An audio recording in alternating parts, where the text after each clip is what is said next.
ta tin bên con mà giờ chi bên có vì giờ khăn nên bên con phải giờ giàu nó còn nó giờ đi nó bên trên nâng ta tin bên trên nâng ta tin bên Hãy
subscribe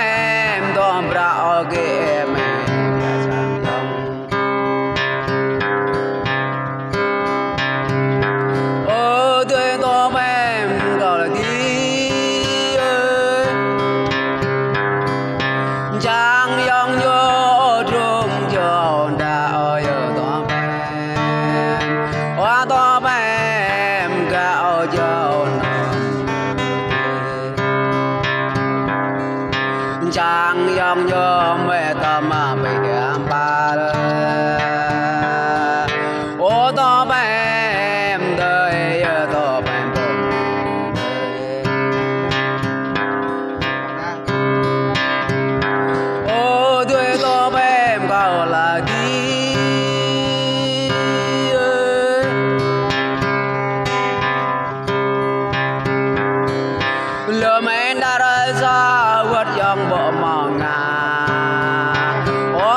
để không bỏ lỡ những video